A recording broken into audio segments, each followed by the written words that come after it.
مشیر خاص، تمہاری نالائقی کے علاوہ آج اس دربار میں اور کوئی مسئلہ تو درپیش نہیں ہے؟ میں کیا عرض کر سکتا ہوں عالیجہ؟ یہ وزیر منتظمی عرض کریں گے۔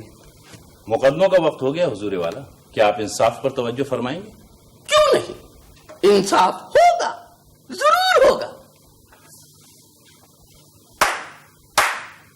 ملزم کو حاضر کیا جائے۔ رحم کیجیے عالیجہ، رحم کیجیے، میرا باپ مر گیا۔ تو اس سے زیادہ رحم کیا ہوگا کہ تم ابھی تک زندہ ہو؟ کیا جرم کیا تھا اس نے کوتوالی شہر؟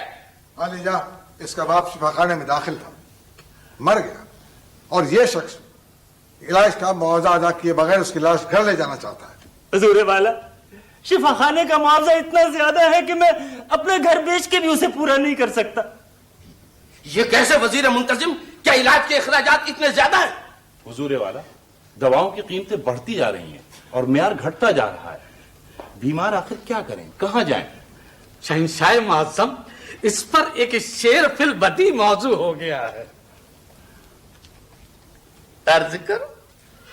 دواؤں کا رخ آسماں کی طرف، دواؤں کا رخ آسماں کی طرف، تو بیمار جائیں گے زیر زمین۔ خوب، بہت خوب۔ عالیجہ، یہ بیمار لوگ سرکاری شفا خانے سے دوا کیوں نہیں لیتے؟ بندہ پروت، سرکاری شفا خانے میں دوا ہو تو لیں بھی، ہزاروں غریب قطاروں میں کھڑے ہوتے ہیں اور ان کی باری نہیں آتی، اور باری آتی ہے تو مطلوبہ دوا نہیں ملتی، کہتے ہیں باہر سے خریدو۔ دوائیں کیوں نہیں ہوتی شفا خانے میں؟ اس لیے کہ وہ ملی بھگت سے بیچ دی جاتی ہیں حضور والا۔ جو عطار شفا خانوں کو دوائیں مہیا کرتے ہیں وہ واپس پھر ان کے پاس چلی جاتی ہیں۔ عالیجہ، بیماروں کی اسی پریشانی کے پیش نظر میں نے ملک میں نجی شفا خانے قائم کرائے۔ شاباش، خوب، بہت خوب۔ اب اسی شہر میں دیکھ لیجئے، 4 نجی شفا خانے میرے چچا کے اور 3 میرے پھوپھا کے۔ اس شخص کا باپ میرے پھوپھا کے شفا خانے میں تھا۔ مجھے عرض کرنے دیا جائے عالیجہ کہ بیشتر نجی شفا خانوں میں علاج کا معیار یکساں نہیں ہے۔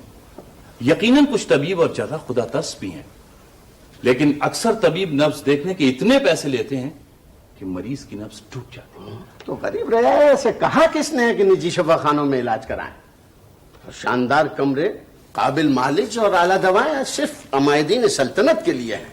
وزیر منتظم، ہمیں بے حد افسوس ہے کہ تم عمائدین سلطنت اور عام رعایا کا فرق ابھی تک نہیں سمجھ سکے۔ مگر صحت کو صنعت کا درجہ نہیں دینا چاہیے عالیجہ۔ عمائدین سلطنت اور سرکاری اہلکاروں کو اگر آرام بھی کرنا ہو تو وہ سرکاری خرچ پر ان اعلیٰ درجے کے نجی شفا خانوں میں داخل ہو جاتے ہیں، اور غریب آدمی کو تپے دق ہو یا سختان، وہ بارآمدوں میں زمین پر سے سکتا ہے، اسے بستر بھی نہیں ملتا۔ کیا چاہتے ہو تم؟ سارا خزانہ ہم رعایا کی صحت پر خرچ کر دیں؟ عالیجہ، رعایا کی صحت کے لیے سالانہ رقم بہت کم ہے، اس سے زیادہ خرچ تو محل کی قندیلیں جلانے پہ ہوتا ہے، اور غریبوں کی زندگیوں کے چراغ بجھ جاتے ہیں۔ خاموش! حد ادب! ہمارے سامنے لب کشائی کی جرات کی ہے تم نے؟ ہم حکم دیتے ہیں کہ اس شخص کے باپ کی لاش بھاگ کے سرکار ضبط کر لی جائے۔ رحم کیجیے، رحم کیجیے۔ عالیجہ، گھر والے تو لاش کی تدفین کا انتظار کر رہے ہیں۔ تدفین ہوگی، ضرور ہوگی۔ دفن کرنے کے لیے تمہارے گھر والوں کو تمہاری لاش مہیا کی جائے گی۔ نہیں، یہ ظلم ہے عالیجہ، یہ ظلم ہے، یہ ظلم ہے۔ لے جاؤ اسے۔ اب رعایا کو بھی یہ جرات ہو گئی ہے کہ عمائدین سلطنت پر اعتراض کریں۔ رحم کیجیے عالیجہ، رحم۔ کیسی سرکوبی فرمائی ہم نے۔ سرکشوں کے ساتھ ایسا ہی انصاف ہونا چاہیے۔ کیا انصاف!